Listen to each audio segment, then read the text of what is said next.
Okay, we're going to get started. I'm going to turn this over to the Chair of Public Works, Ron Knott, to talk a little bit about 401 State Street. He's going to turn it over to Ray Kukowski.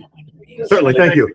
Public Works was presented with some cost estimates. We've been talking about a lot of county buildings over the years. We've worked with Centrica to do a number of different projects, a number of different buildings, and most of it have been very successful. We had them do an energy study for this building, and years prior, we had done a study, a little bit of a study on this building, trying to collect data on what it would take to bring it into EDA effectively.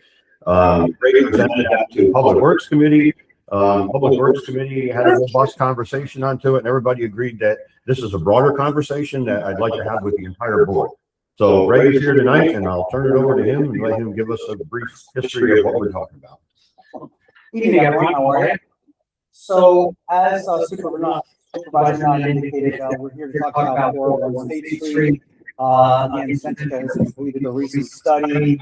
We had a very in-depth discussion at Public Works Committee regarding the forward potential options for 401 State Street. But again, as Supervisor Knott indicated, we felt that it was important enough to actually have a broader discussion with the full board and open discussion as far as what next steps we may want to take.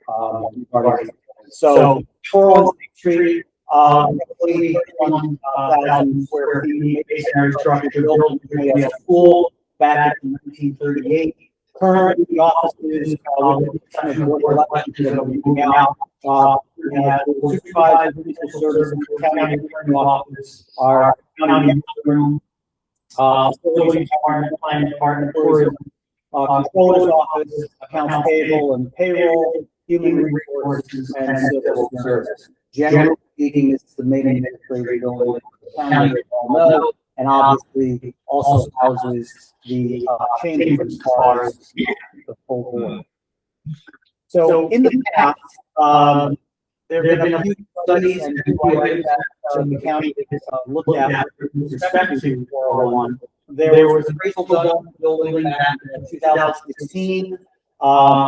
Subsequent to that, the county hired an outside firm to do facilities assessment of the building, as well as other within the county back in 2019. And that provided a basis for anticipated plan, a 10-year plan, if you would, as far as level of investment, in order to make various improvements within the facility. Not necessarily broad improvements to various systems as far as huge energy upgrades or anything like that, but really maintenance items that haven't been dealt with for many, many years, whether that be roof systems, electrical systems, and things like that.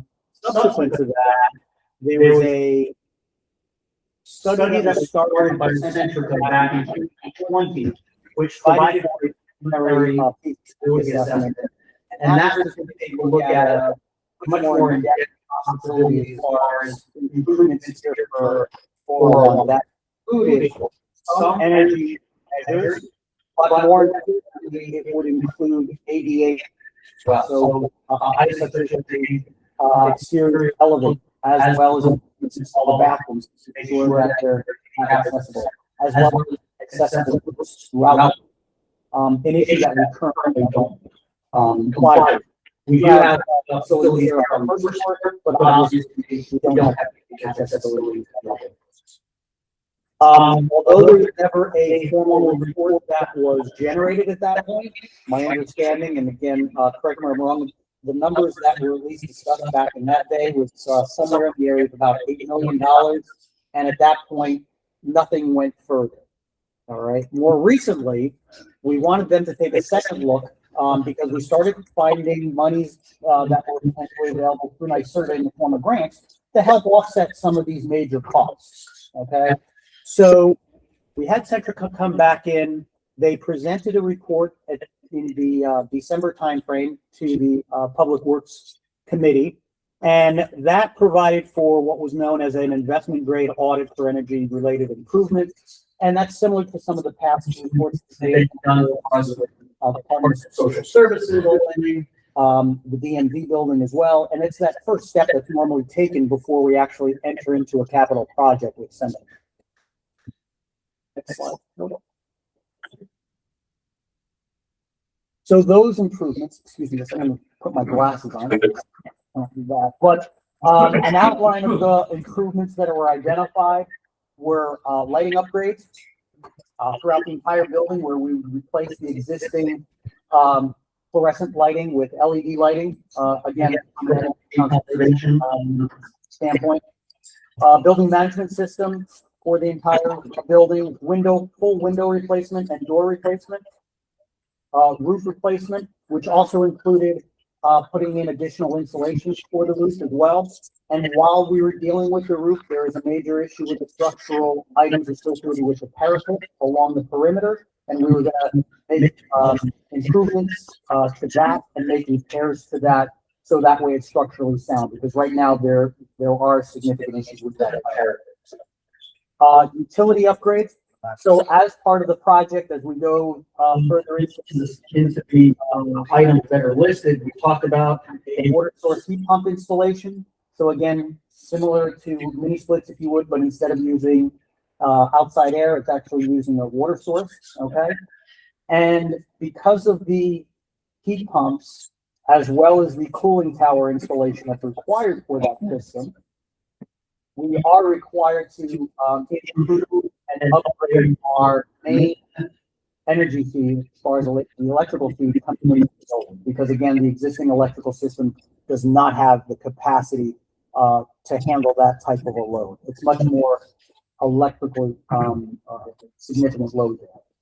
So we had to increase and we worked with National Grid regarding potential sizing, potential cost to bring that new feed into the building. And that new feed would include the main panels coming into the building and those main feeds heading to each one of the pieces of equipment. Not a full renovation of the electrical system or upgrade the entire electrical system within the building. They simply identified those items that were required for the new equipment. Total project cost is $6.355 million for those improvements. Next slide, please. So we identified those as being energy improvements, utilizing that just as a broad term. We also recognized, as we had mentioned previously, that there are other issues within the building that need to be addressed that were identified in the 2019 study. And I had received some information from architects and some contractors regarding various upgrades that would be required as well. So ADA improvements, which would include the potential for a new elevator, redoing all the bathrooms, providing accessibility routes throughout the building to make sure that the entire building is brought up to ADA standards. Again, that's the American Disabilities Act as far as handicap accessibility. Providing new fire and fire suppression systems throughout the building, because again, the existing fire alarm system is antiquated. It's difficult as far as obtaining any new parts for the system, specifically into the older portions of the basement area as well. Plumbing requirements. There's some piping that was going to be redone as far as the steam piping that was going to be removed, but there are other plumbing as far as old cast iron pipes that are in dire straits as far as needing replacement. Most of those are our waste lines. Electrical distribution. So although the previous information that was provided by Centrica dealt with the main feed coming into the building, providing electrical upgrades for the equipment that it's serving, it didn't touch the sub-panels, because within the building there's several sub-panels that then feed the various floors of the building. And so the 420, my apologies, the electrical distribution at 650,000 is to upgrade the entire system as a whole. There's old aluminum wiring in the building that really should be replaced. So we're looking at a holistic approach here. Egress improvements refer to the exterior fire escape. Again, those are original to the building. They're very steep. They're rusting. So again, we were looking at full replacement of those items as well. When we look at the total construction cost, that include the energy improvements that were previously identified. Construction costs probable costs are in the area of $10.1 million. We then start looking at what the soft costs are. which would include engineering and architectural fees at 12%, and contingencies at providing for 10%. Because again, we're only in the planning stages, so obviously we want to make sure that we're building in a contingency fee for scope creep during the design, but then also realizing that even if we undertook this project before it was fully implemented, it would at least be 2 years down the line. So again, inflation is included in that contingency number as well. We're looking at the potential probable cost as far as a long-term level of investment at 401 at roughly 12.5 million. Keep in mind, I just want to make one point. Keep in mind that cost does not include wholesale upgrades, refrigeration, and amenities as far as, the building as a whole. Those numbers that you got there, are they current numbers, or is that way back when we did it a couple of years These ago? are current numbers. Yeah. So I did a combination of a few things. So for the energy improvements, the energy improvements numbers were provided by Centrica. Those were dated in December of 2025. The other numbers were a combination of past numbers that we had. I utilized Engineering News Record, which is an engineering publication that provides the ability of indexing past costs and forecasting what the future costs are going to be. And then I also reached out to a few contractors as well as architects. So that's a pretty real number. Yes. Okay. As far as that number. But it doesn't include any aesthetics, right? It does not include aesthetics, yeah. So it's not redoing the full carpeting systems or, redoing all the interiors or anything like that. Those are basically for the systems, if you would. So the question now becomes, is the county ready for that level of investment? And does it make sense to make that level of investment within the building? For comparative purposes, I just wanted to provide some information based on some recent projects that we just completed or at least considered. So obviously with 11 Warren Street, so that particular building is 18,600 square feet in total, all on a single floor. That project cost, and this includes not only the construction cost, soft cost, but also the purchase of land when the county purchased it, at 8.9 million. We also, back in 2022, the county looked into the possibility of building a new Office of the Aging out in the town of Ghent. And at that time, we had looked at a building of 25,500 feet that would serve Office of the Aging. And that included a new kitchen. That number of 17.5 million, that's an updated number. At the time of that particular project, if I took out the kitchen equipment alone was well over $1 million. The construction cost at that time was estimated about 14.5 million. Kitchen equipment. So this number of 17.5 million is adjusted based on current anticipated cost. What's our square footage here? Total square footage is 31,000 for this particular building. That being said, when we look at all the departments, including chambers, the actual occupied space, so this does not include the common areas such as hallways, bathrooms, stairways, things of that nature.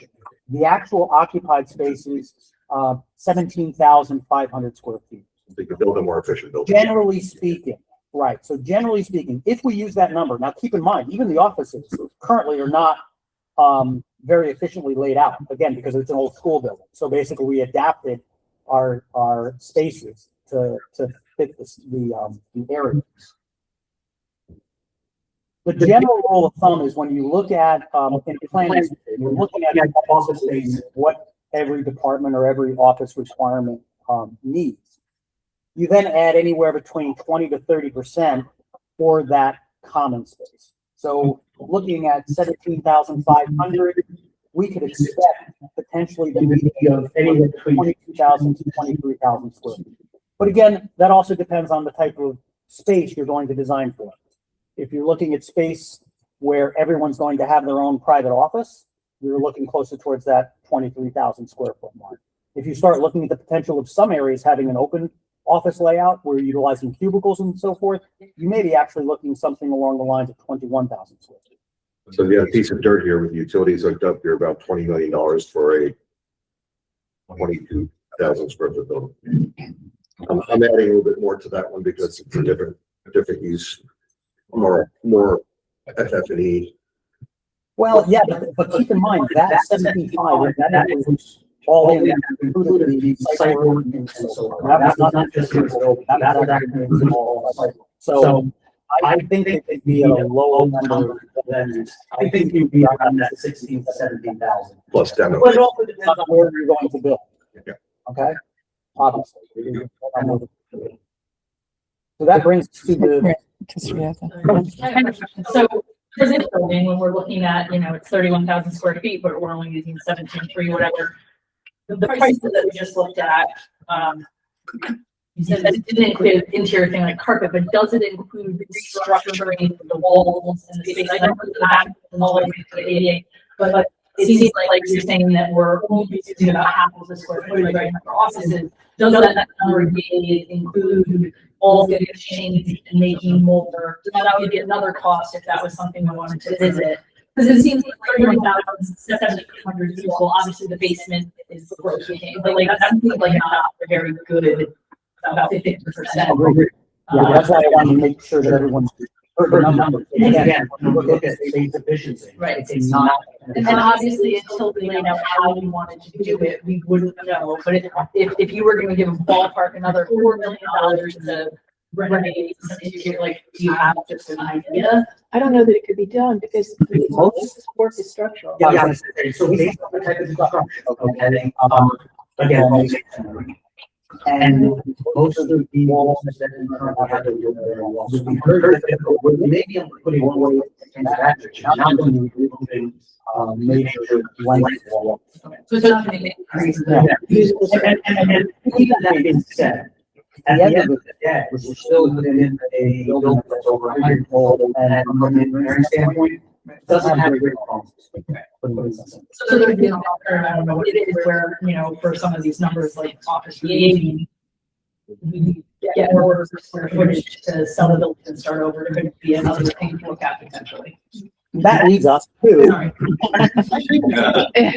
So, and then again, so for tonight, for discussion purposes, so I had more questions than answers. I wanted to provide information and data to the whole board.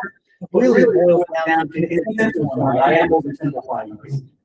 Three basic questions. Number one, does the county have the appetite to invest $12.5 million at a minimum into this building, recognizing that that's still going to be an old building that we're continuing to occupy based on an adaptive reuse of an old school?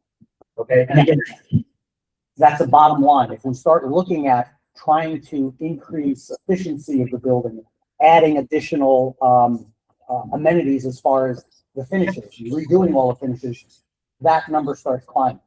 Okay, so that's the first question that should be answered by the Board of Supervisors. The second would be, if we are not going to make that type of investment, then is the county interested in pursuing alternatives to staying before? Now, that could mean staying within the city of Hudson. Do we look at vacant land and the potential building? Do we look at any available existing buildings that could then be reused? One of the issues that we have there as far as the county is the chamber, because there are not many buildings that have a large open space such as this, as well as office space. So that's a little bit of a hint. And then the last one would then be, would the county consider moving the main county administrative office outside of the city of Hudson? Because that provides potential options as far as other spaces, whether that's building new or whether that's trying to occupy an existing building. Do you have numbers for office buildings per square foot building?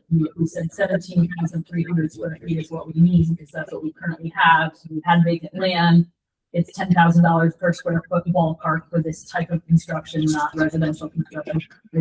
Is there a calculation that can be done there again as a ballpark for new construction, office space per square foot that we can then multiply by the 1,700? So as an example, I'll just use again, rather than providing this work, what I'll just use again, a piece of land that the county currently owns that we were looking to excuse me, build out for the Office of the Aging. Now granted, the Office of the Aging was a different type of building.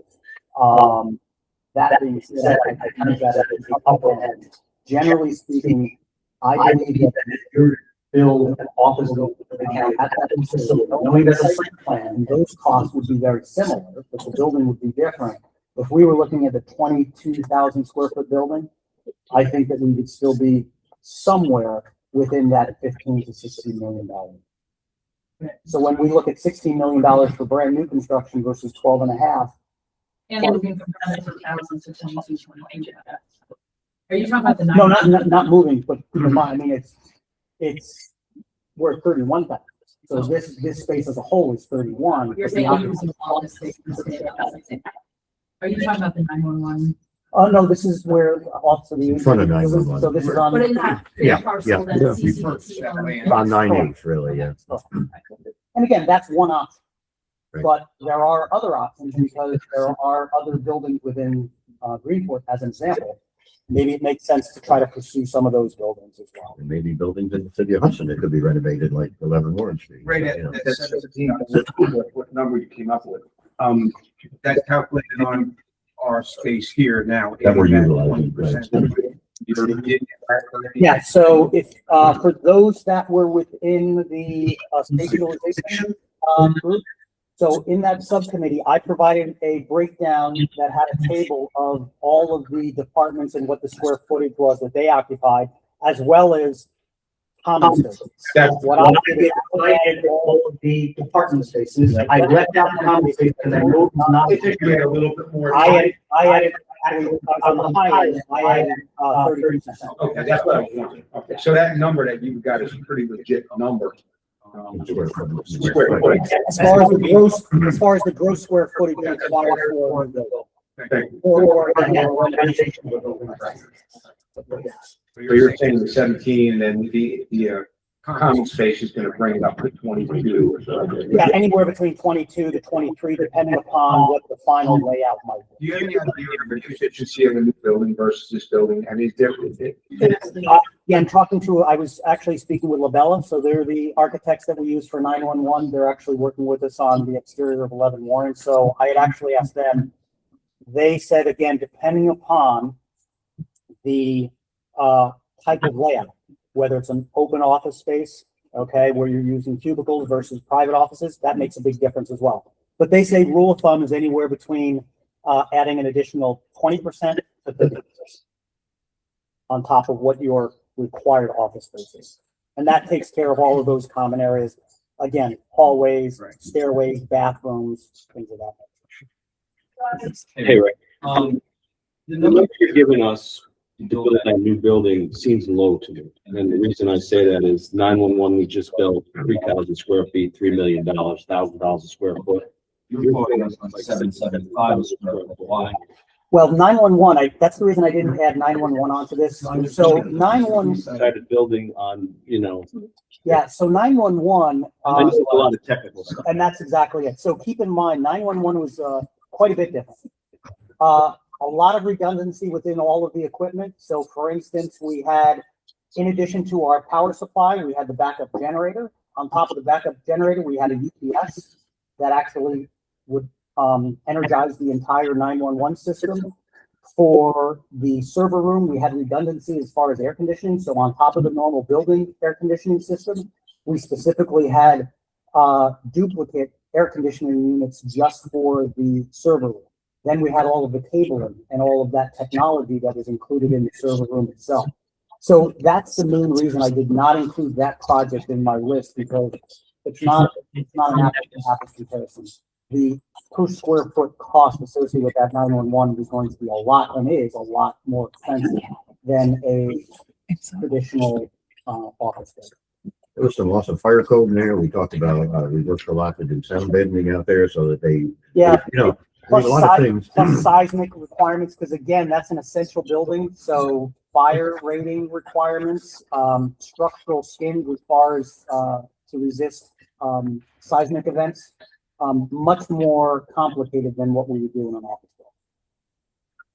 And again, please keep in mind, these are budgetary numbers. Again, I know, I just probably more. yeah, it hasn't been an in-depth, and we wouldn't be able to get closer numbers until we either, sat down and did an actual program. Or actually looked at a building that we were looking at. Ladies first. Do we have a ballpark fair market value for this building and parcel? So I can tell you an old number, based on that old appraisal. Oh, 2016. That was 2016. So the appraisal back in 2016 was 1.175.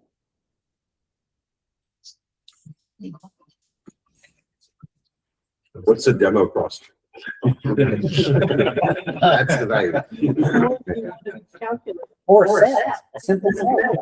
Speaking of demo, there isn't any, that's just lurking in the deep dark recesses of this building, is there? You can. Oh, we should add mitigation.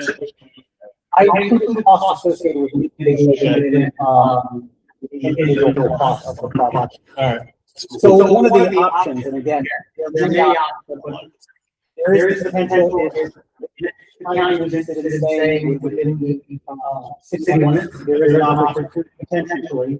We currently have 401 State Street, ours is literally just behind that off of, Columbia.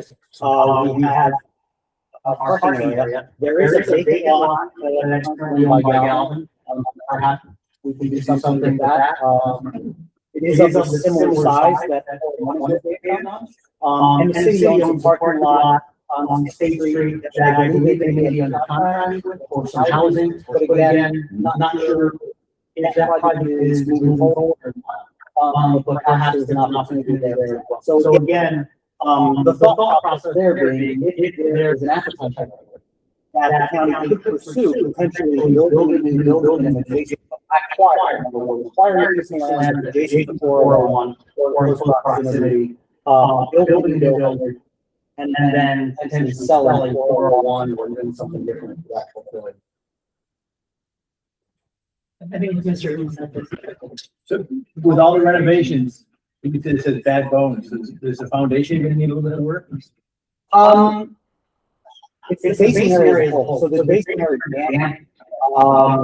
yeah, there are things that continue to be done throughout the whole, continue to get into the building. That's why I say that's a starting point. If it's wet down there, things are decaying and. Absolutely. Yeah, and again, one would hope that we would like to utilize that space with capacity that we could as far as any type of storage and things like that, but really right now we're limited because of the access. So any type of documents that may be stored in that area, are problematic. The renovations can interfere with the day-to-day business of this building, so if we could build somewhere else and not interrupt. Yeah, and I have to tell you that is, I do not, include as far as temporary office space that we would have to move into, if you remember those that were here during the courthouse, then that massive, reconstruction renovation of that, so they actually had to go out, while that was being done. I would anticipate that some of that would have done. I did not include those. So I think, it would be good to look at different options. But I think from a general perspective, 12.5 to renovate this building versus 15 to 18 to build new. To me, if you look at the 50-year value on the building, there's no question that you're getting a better investment in the new construction. The question of Hudson or outside of Hudson, and if you're in Hudson and you're limited to space, parking, all that, somewhere where like location where we already own a parcel or CCDC owns the parcel, seems to be a no-brainer. The question is access to the hub and access residences. I would think, I know we're in this building, I believe that Sherry mentioned, but I think that the Board of Elections is the most publicly visited. They're already staying in downtown Hudson. Maybe so like the departments that I think like people aren't coming from the public or HR department or our county attorney's office or even Kelly's office. So from a public perception, unless I'm thinking of the departments that's currently within this building other than the Board of Elections, I don't think there's a huge argument or reason for us to look at staying in downtown Hudson when going somewhere like that, which is, 7 minutes down the road. It's not a huge difference.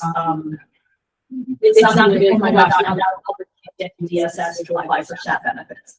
So I guess that would be where I lean, would be new construction, a parcel we already have. Kind of take a deeper look at what those numbers look like. Also, maybe looking at the parking lot or another building that exists that we could renovate. But I feel like long-term bang for your buck, you're probably going to get the most out of a new construction, building it for what we need, the way we need it. Your heating fuel, your electric bill, all of those are going to be a savings when the new build under current New York stretch code. I guess that would be where I would be leaning, wanting to look at more information. I heard before that. I guess this sounds good, and I understand the numbers and everything like that, but we'll have to realize something. We're doing our budget now and just making our budget.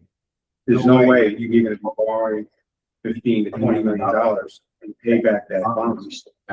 Definitely being an issue for us as far as, keeping a flat line budget. You're not gonna have a small little increase. There's gonna have to be a reset on our budget. So that's gonna be something that, it's saving great, building new, but it's just something that we all really gotta think about, that where that tax can be at the end of the year.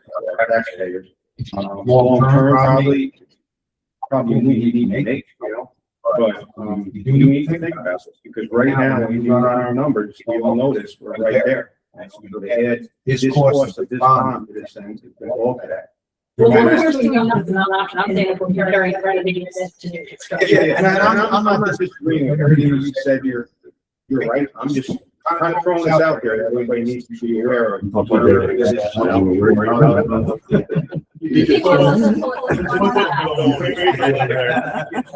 Sorry about that. Well, just to add on to Ben's point, $15 to $20 million to our, that was a question I thought I was going to bring out what you just said. That adds what to our budget, PJ, roughly, if we bonded $20 million? I mean, we'd have to figure it out. My concern is the total debt structure that we're going to have. Right now, we're in the $40 million range. Okay, Jim and I are gonna come into you the next few months here for a $7 million bond approximately to make up for 11 Warren Street, some of the solar projects, 911 center. So that's $7 million we're gonna add. We pay down about $3 million a year on principal. So again, taking this and adding it to 40 million, pick a number here, 65 million. Yeah. Okay, my concern is right now, and again, I'm a conservative guy, you know me. But my concern is every year we're going through appropriated fund balance of trying to pull out $5 or $6 million to balance the budget. In the meantime, we're still cutting departments for needs that they want, that we can't provide.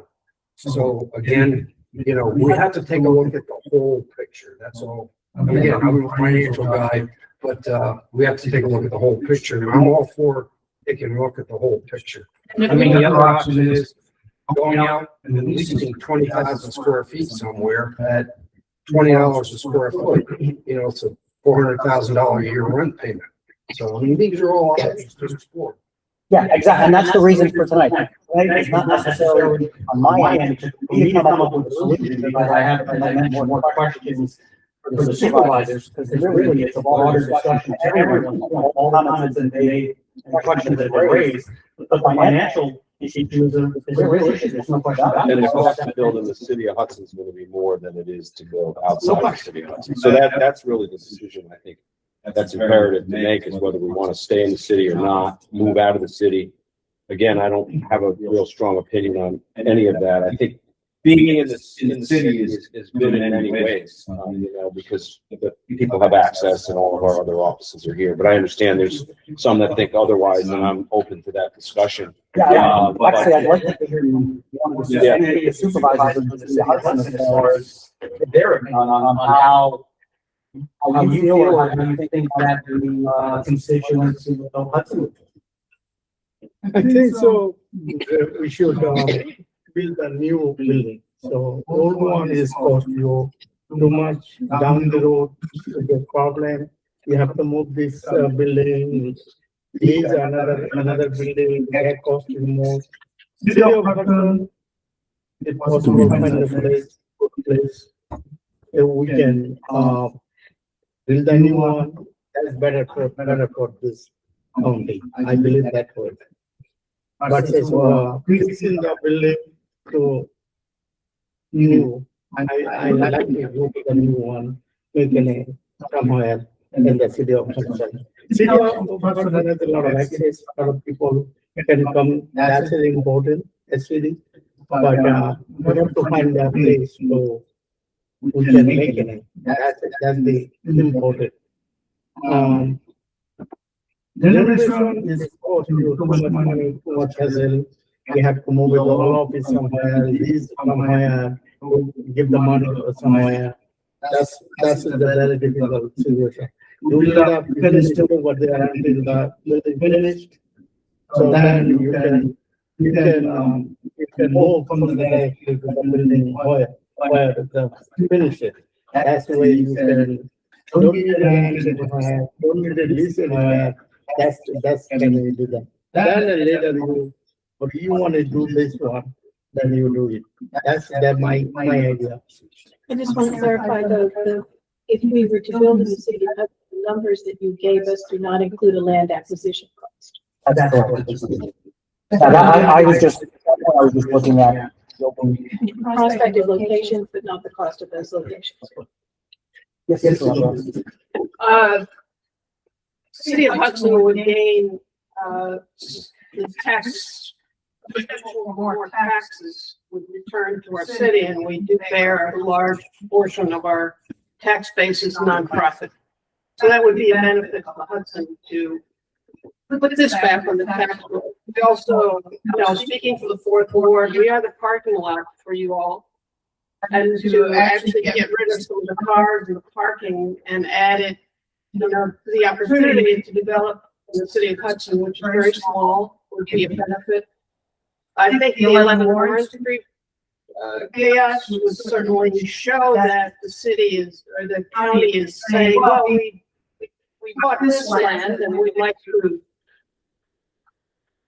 find better options so that we can gain some of the land back that 11 Warren has taken off the tax rolls. So I think there's advantages. There's always a line between Hudson and the county. I'm not sure how much you all love us. So I think I know the issue has been, well, you can't move it out of here because by law we have to stay here. And now I understand that law can be changed, that we can move the county, the county supervisors out of the city of Hudson, which was news to me. I always thought we had to be here. So that, there's nothing wrong with examining Greenport. I think they certainly have a lot of vacant property. They're bigger.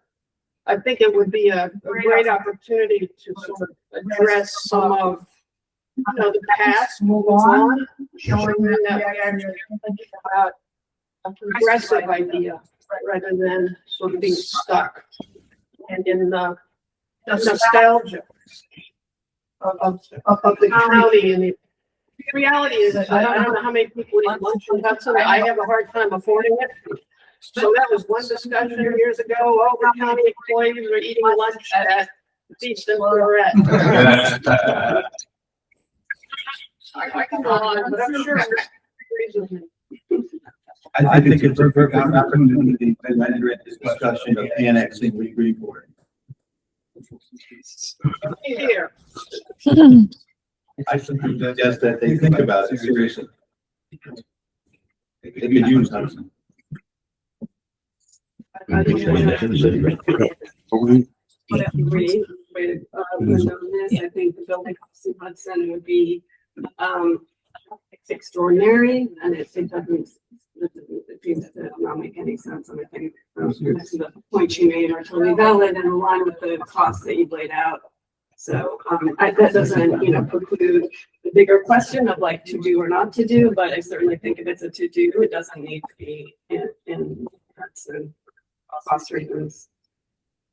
I know you're running out of time, Ray. Last question. As you know, I've been trying to do this in Gallatin for some 14 years. And we put it off because our costs have gone from $400 not doing it in 2008 to $1,100 not doing it last year per square foot. Our answer is always, how long can we do nothing? So my question to you is, how long can we do nothing, EPA scrutiny wise, energy wise? What's our timeline? So if anyone's had the opportunity and pleasure of walking through the building, during an ice cold, windy winter day. You're working in the building. It's very drafty. It's called air conditioning. Yeah, well, during the winter, it's not beneficial. You know, one of the biggest issues that we have, one of the biggest concerns we have is actually the heating system. So again, the heating system is old, single pipe, heating system, not very good to run. Begin with, not only that, Brian had a very difficult time with, keeping the system up and running, dealing with the old rotted pipes as far as that steam systems, because that's what happens to steam systems over the year. Some of those pipes are very difficult as far as getting access to. At some point, we're going to need something. We're going to need something with the building as far as the steam system being one of the first ones, and another one, one as well. So we are, even if it is a quote, not enough, you're still going to be spending money with respect to the building long term. What's going to happen is that number that I provided, 12.5, is anticipating in general. We're going to take action, we're going to move on it as one project. Try to take care of all of it in a very short period of time. If we start doing the windows this year, next year, the roof following year, by the time we go out 10 years, that's no longer a $12.5 million project, we're supposed to put that $17 million. So if I'm guessing, if I had to put you on the spot, bonding concerns always my concern. You have like a 3-year period to decide how to do this. I would say that that's a fair estimate as far as how much money is in it. I believe that we should measure and make a decision in the next 3 years, whether we're going to stay anything to invest, either on a programmatic investment, or whether we're doing one more project, or sort of thing, or whether we're going to move on for it. So I know a lot of the clean energy communities funding has expired, but they're expecting there to be a new program. My question is, would new construction attract more non-tax grants or other money than renovation money? Or do we know that yet? I would have to look at it. I'm not more. I believe that those same money would be available in construction, but I'm not. Okay. Different plots. So I don't know how much appraisal costs, obviously, since I might have set up more than $1,000 since 2020. So I think that one in is probably 2.55. We also have 2025. I just sell one of the warrant is done. Allocated the sale of 10. Where they think Put it somewhere else. So that one I don't really. Well, we're going to be surplus like we've had. Well, that's my question. If we were to take the potential sale of this money plus the potential sale of 10, if that sale money hasn't already been. We do, okay. We're trying to offset the debt that we want to do on a lot of warrants. So let's say that this is 2.5. I hear PJ, I also hear that we have to do something. I don't think there's any use in throwing good money after bad. I don't think investing a large amount of money is makes any sense. So you could also look at that the trade amount of cost is probably less than the road construction cost over 5-10 years, along with money. So let's say they wait 5 years or 10 years. Those construction costs have now increased however much. Plus we have to put money is still building. It's leaving in it. If you add all that together, I'm gonna guess that amount of increase to not do it sooner would larger the potential interest on a bond. I mean, we could put those numbers on paper, but I'm guessing it's cost us a lot more money. I don't argue that one bit. I think you're 100% on.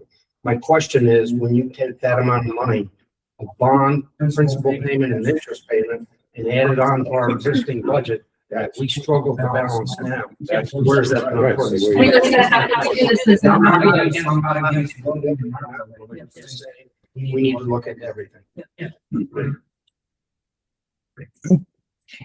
Question today. Tim. Wolf. Yeah, we gotta, Just a piece of John's question that you didn't get to, is there any exposure as time goes by to ADA scrutiny? And what might that look like, and how might that affect a timeline for a decision? So we do provide visions, again, there is a policy in place with respect to ADA accessibility. If someone does come into the front, area, you have a greater, they need to meet one of the other departments up on the floor, that staff member comes down on the first floor. So right now, there isn't any. There's always exposure at some level with respect to handicap accessibility. Some may not be acceptable. I'm just wondering if over time, the requirements get more stringent, and, you know, in the meantime, we haven't done anything. And that is a definite possibility. As with most regulations, they never really ease. They actually do to become more. Thanks. But I'd just like to say, we've already had a study done of this building. We already have a piece of land out by 901. Which we know, so those things are already done. What we don't have is what's available outside of this that we can look at for purchase, rent, whatever it is. They think the committee's and already going at this, look at the next 6 months or so, give us 6 months to look at that. And come up with that back work, say, hey, now these three buildings that are available that work, this is what it might cost. I think we could do that in kind of fashion, I think. Oh, I do as well. I guess, yes, absolutely. But one of my goals tonight was to at least obtain a general consensus from full board supervisors as far as number one direction pertaining to 401. What I'm hearing tonight, it sounds as though, generally speaking, budget aside, as far as bonding, and I understand that is absolutely a very large item that we need to consider. I'm looking direction from the board of supervisors, so that way we can concentrate on whatever direction that is. If the board of supervisors say that we agree it doesn't make sense to level of investment here for 401, then that answers that first question I had. And I think you've already scared us of that. And so now there's the second and third question, which I think have also been answered. Where the city of Hudson, as well as others, expressed that perhaps not that important for us to be in this. So that allows the board of supervisors to potentially look at areas, not only in Hudson, but actually outside of whatever that option is. Maybe that's repurposing an existing building. That's the direction. And then yes, you can move down in that direction. I just didn't want to fly off and start evaluating 15 different options. And nobody's on board with efforts. I want to be able to concentrate the efforts. Not that I don't have the time to do it. So what do you feel? Do you feel that we're not interested in this building? Kind of like, let's. What I'm hearing is this one. Yeah, so It's gonna cost a lot. what I'm hearing, I believe I'm hearing correctly from everyone, is that, it doesn't make sense, and I agree, I don't think that makes sense to make that level of investment. I think that the county really should be looking at options. And I think county should be, my opinion is I think county should be considering looking outside of the Hudson. And I don't know the supervisors to the city of Hudson, or the public. Tim's had his hand up for a while. Yeah, so in the interest of time, I think we kind of all agree that we probably should look around, and maybe we could just form a committee, turn around, maybe there's something available that might be at the right price of building. We should explore that option first. Yeah, so if it's okay with the chairman and also, with Public Works, we have the Spatialization Committee, and that's an opportunity for that to look at our As long as you open the door about leaving, I think we'd be remiss if we didn't look at, the ShopRite building in Greenport. It's available right now. The guy is, they're anxious to sell. I would hate to lose that if it is a viable building that we can consider with all the land that comes with it. Construction, what are we gonna find underneath that?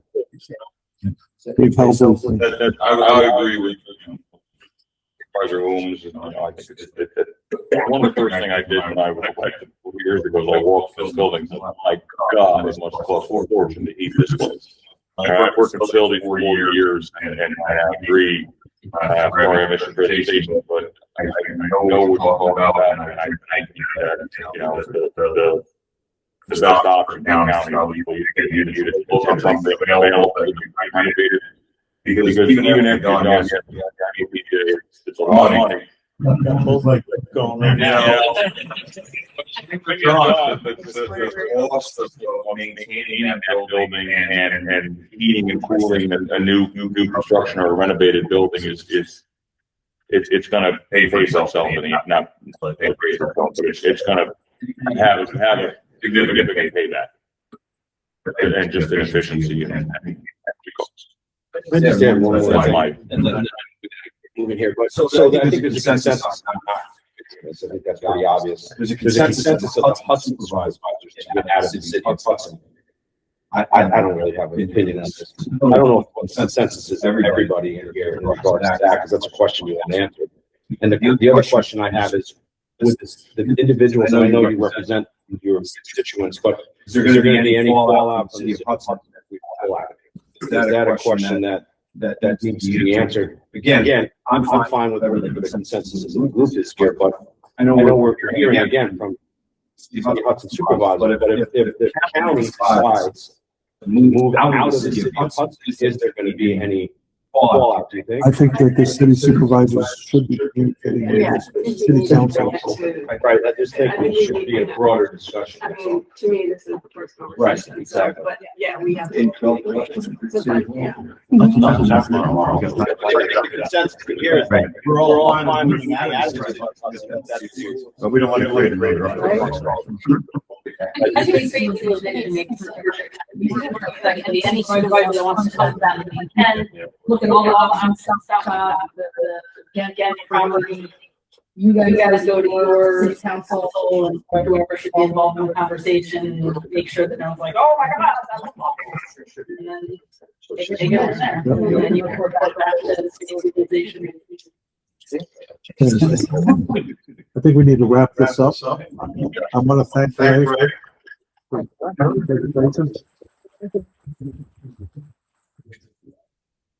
And I'm going to. you need some time, right?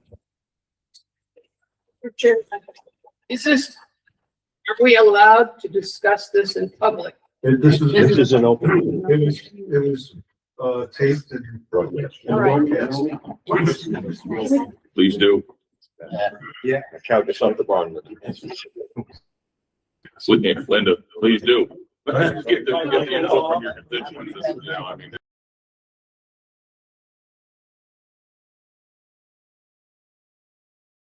Call the board meeting to order. Please rise for final prayer, followed by the flag.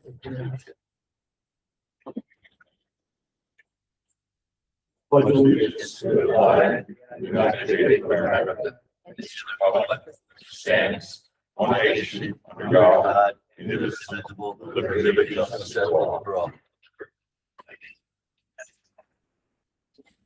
Okay, I'm gonna ask the clerk, call the roll. Lutz, present. Micah. Here. Holmes. Here. Simmons. Here. Pat. Adams. Here. Wolf. Here. Collins. Here. Riley. Wouldn't miss it. Eldridge. Here. Helsley. Late but present. Warcheck. Present. Livonia. Here. Madera.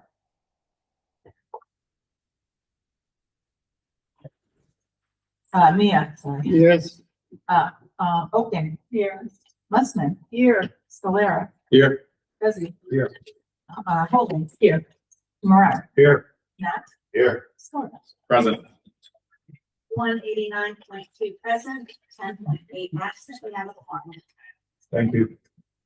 I'm going to open the public hearing on the CDBG program. And I'm going to ask the clerk to read the notice.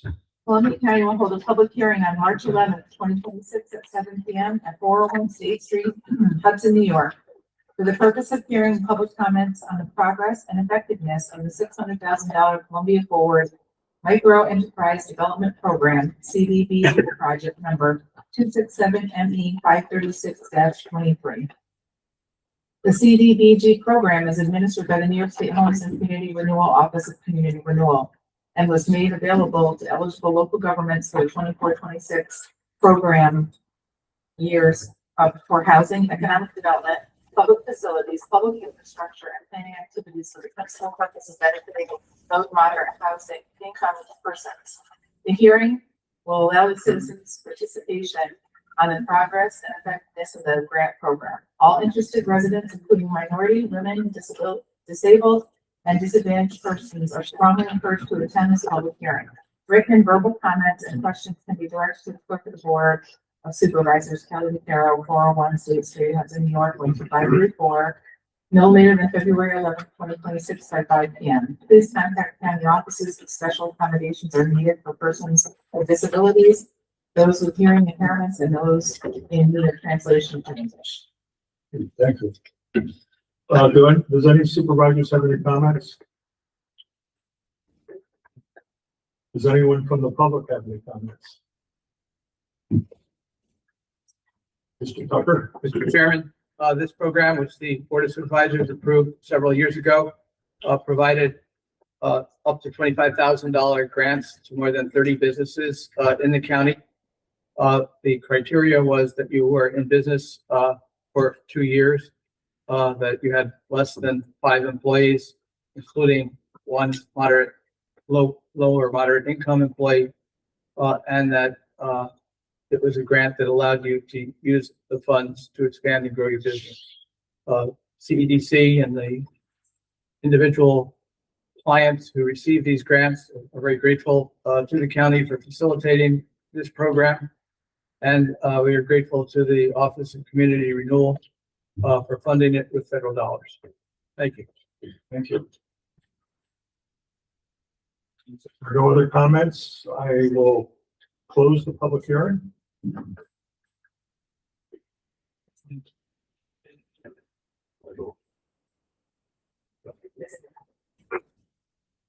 need a motion to pay the bills, accept the treasurer's report, and file the minutes within the clerk's office. So moved.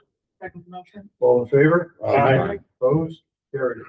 I'd like to ask Supervisor Ohms as well as Mr. Fisher, if you can come up in front of the room.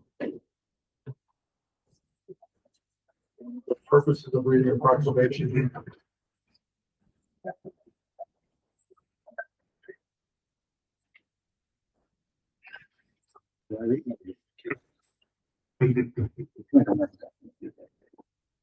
Whereas the United States Department of Housing and Urban Development under Title VIII of the Civil Rights Act of 1968, as amended, administering all programs and activities relating to housing and community development in a manner to affirmatively further fair housing and Executive Order 11,063 on equal opportunity in housing and non-discrimination in the sale or rental of housing built with federal assistance. And the Columbia County Fair Housing Plan states further, the long-term goal to assure that any person can obtain housing within their economic means in the County of Columbia, regardless of his or her race, religion, sex, national origin, marital status, or physical handicap. And whereas the Columbia County Fair Housing Office works diligently to educate the public about fair housing laws and the opportunities afforded them regardless of race, religion, sex, national origin, marital status, or physical handicap. In doing so, they're enabling those who might not otherwise have the opportunity to dream of being a homeowner and the pride and self-esteem that comes with it. Now therefore be it resolved that all Columbia County residents are urged to learn more about fair housing practices, and be it further resolved that I, Matt B. Morrell, Chairman of Columbia County Board of Supervisors, do hereby declare the month of April as Fair Housing Community Month in Columbia County.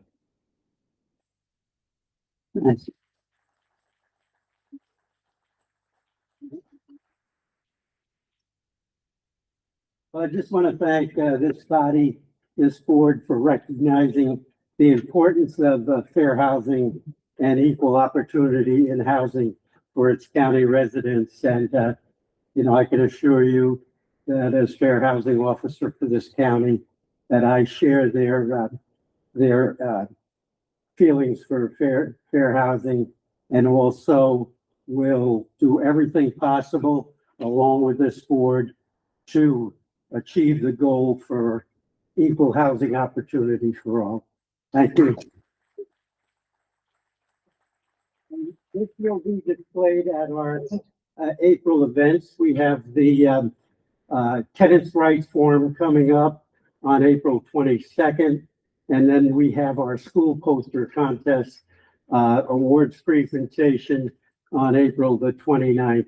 And I will be very pleased to display this on behalf of this board. Thank you very much.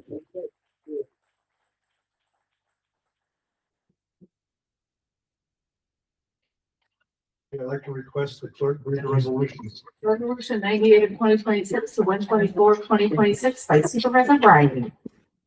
Mr. Chairman, for the final time, it is my privilege to offer these resolutions for adoption. Open them up. All in favor? Aye. Opposed? Carried. Resolution 125 of 2026 to 137 of 2026 by Supervisor Skoda.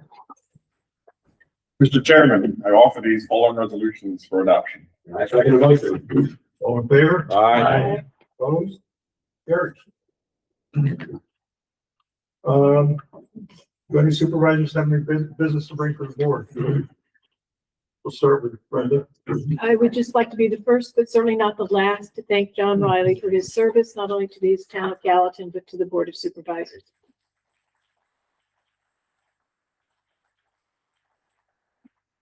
It's been a great pleasure.